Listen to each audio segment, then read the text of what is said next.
February 24th, 2012.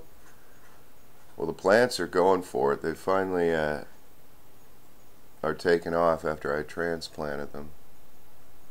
At least out on the balcony. These on the inside, they're still losing a few leaves from the shock. We'll see how it goes. But I found some pots on sale. They'd be big enough for a couple of the others. I won't be able to get them until the 1st. You know, I was stressing out, having some stressful thoughts.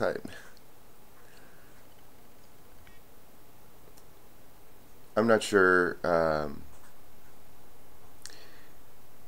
There's multiple ways to deal with one's conflicts, and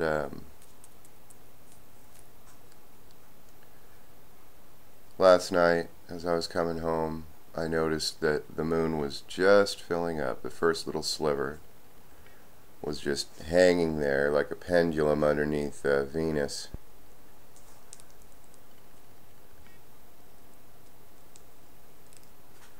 And it came to mind that the last, the moon is dark for 3 nights.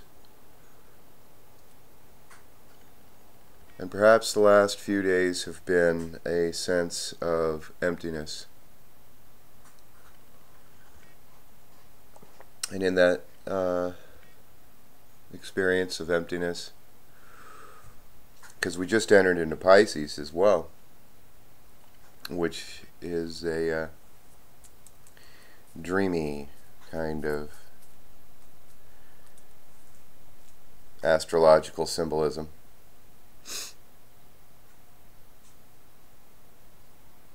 So my hopes and dreams mixed with that emptiness of the moon may have triggered in me a desire to want to fix things, want to resolve things. Plus I'm unemployed and on a fixed income, and with a few hard knocks in the past few months, I've really had to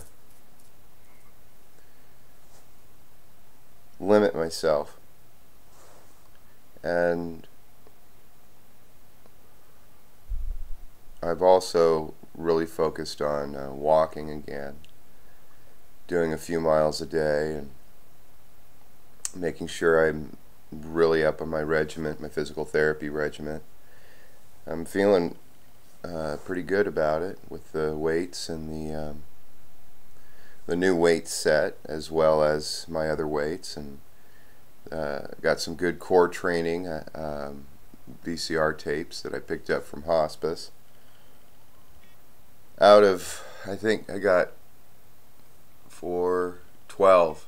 I have 12 different tapes, a couple of CDs, and out of the 12 I have 3 that are just spot on, that are perfect for me.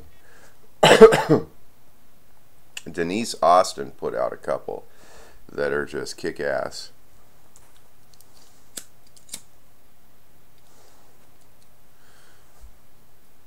My friend James has been coming over, and we've been doing weights every once in a while, when he's feeling up to it, when he's into it.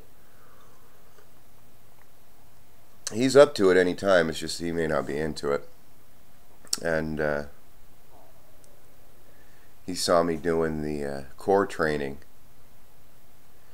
and it seems so interesting how guys naturally want to do their own thing and not learn anything from ladies, almost be repelled from learning something from them.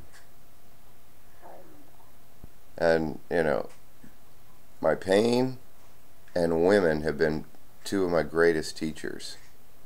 I think mainly women because there's something I'm not. And that can be really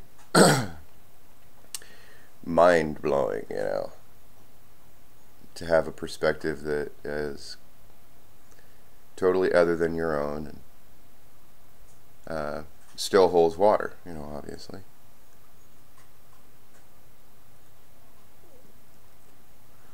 So he was over here the other day watching me do my core training, and he was giving me, he didn't insult me, but I could tell he had to hold it back. I was like, what? You know, you got something to say it. Because we're friends, you know.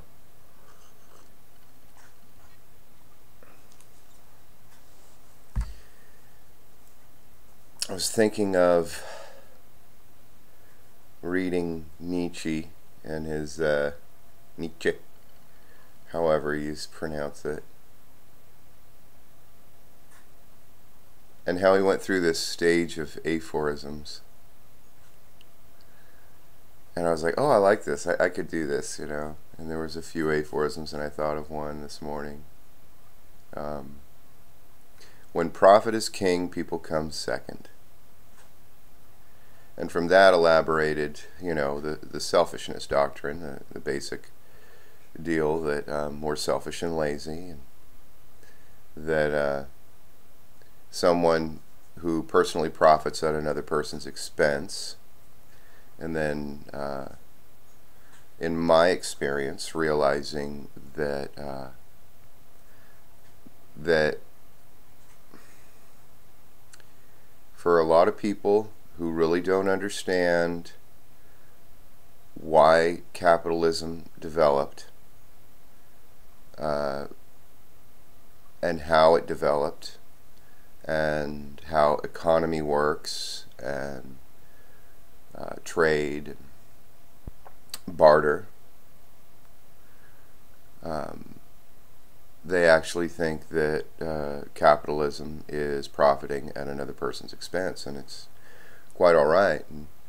That I was talking about it a little bit yesterday, that we edit out the expense that other people pay for our benefit. And this has been driven home because I've ran into a few individuals who know absolutely nothing about medicine and physical health, and they condemn me for not being employed, being on the dole. But then I felt I've met others who were not as young, who were older, and they were much more understanding. And you can't shake a stick at experience. You really have to just take experience for what it is. But then you also have to realize that, you know, our experience is filtered through who we are, so we edit out, you know, other perspectives than our own. And sometimes to be confronted with differing views can be very destabilizing.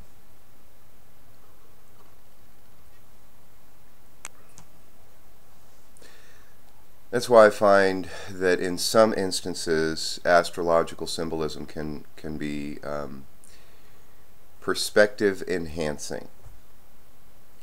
You know, being able to perceive things from another person's view.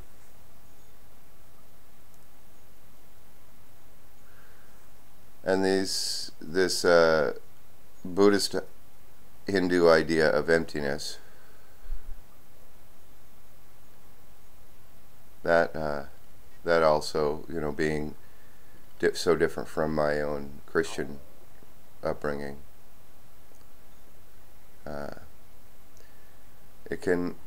if it can be integrated, if it can be truly understood and digested and assimilated,